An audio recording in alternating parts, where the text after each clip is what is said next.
As an atheist, do you question God all the time? And if you won't be honest with me, at least your algorithm will be, because this is the video for you. So now that I have your attention, I want to be very careful with it and share something with you. First off, I'm a Christian and I'm going to talk to you about God. And you don't have to believe in any of this whatsoever. In fact, God gives you the choice to believe in him or not. So let's just cut the small talk. Have you honestly ever asked God to just show himself to you? Don't get mad at me for that, it's just a question. And if not, I just ask you to be honest with yourself, your own existence as a human being. You're probably super smart, very analytical, and you know what's going on in the world today because you love information. Believe it or not, I do too, even being a Christian. I'm just trying to build a bridge with you. Have you ever just looked up into the night sky and you were just like, God, where are you? If you're real, reveal yourself to me. Or maybe you're on the calmer aspect and you're kind of like, all right, God, if you're real, let's see what the big hype's about. Whichever type of atheist you are, the truth is you're looking for truth, right? And if you've never done that, then you're actually being dishonest to yourself, because that means that you've never checked all the boxes to get to the point of actually asking the right questions. And you've agreed to the lack of effort in finding God to begin with. Which in this case, you probably never even made it to this part of the video. Because if not, then that means you're being completely dishonest to your whole existence. And that wouldn't really be fair to, well, anybody,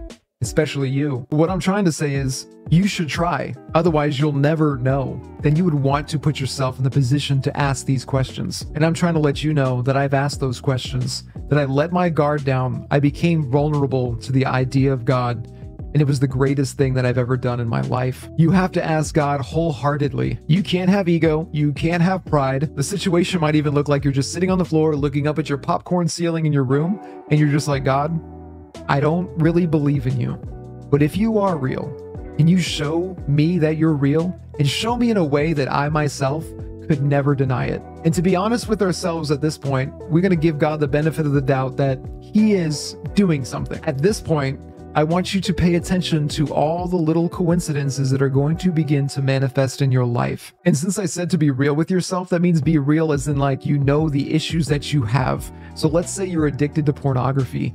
Ask God to help you get out of that addiction. Let's say you cuss too much. Ask God to help you to stop cussing. Ask God to break yourself down to a point that you will see him more and more in your day-to-day life. And once you start establishing these tiny little steps one by one, you will see, just like in math, 1 + 1 = 2. You will begin to see that there is an intelligence outside of your own realm of understanding. And as you begin to move forward in this, we begin to establish a line in us as Christians we call faith. These stepping stones eventually become long strides. And then we go to the Bible and try to dissect these steps even further. And we learn things like wisdom, scenarios, pattern recognition. These are all elements that are sprinkled in the Bible through parables and stories. And once you get really good at picking these things out, you can start living your life by these things. And because they're honest and true, there's no deceit or lies behind them, it creates an accelerated path for you to begin living a better life. And if you get this far along, you're already there. You want all the truth because now you're addicted to it. Now you want to share this with everybody. But even still, that's only scratching the surface. And just how numbers can be infinite, these steps and coincidences can be infinite. These situations or these blessings can be infinite. And we give God, the creator of all of this,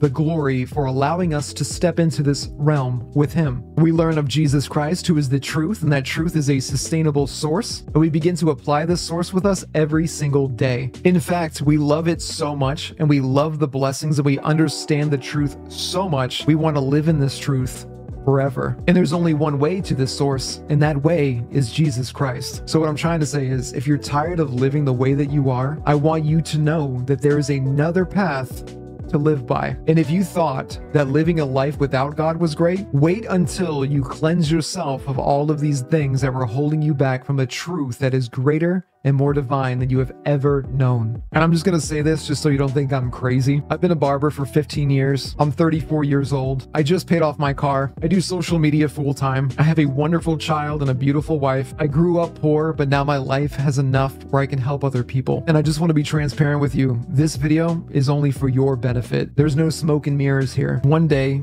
I'm going to die. And that's something we will all be going through. And it can be terrifying. But if you hold on to the truths that I just mentioned, you're going to have extreme confidence when the day comes to know that if these truths were here on this earth, they must exist elsewhere. And you're going to want to follow them for all of eternity because they're full of love, understanding, peace, joy, happiness, basically everything that you want, everything I want. So if you don't know Jesus, if you don't know God, I just want you to be honest with yourself. At the very least, ask God to reveal himself to you. And if I'm wrong, then I guess I'm just another whack job Christian. I know that I'm not. But at the end of the day, the choice is always yours.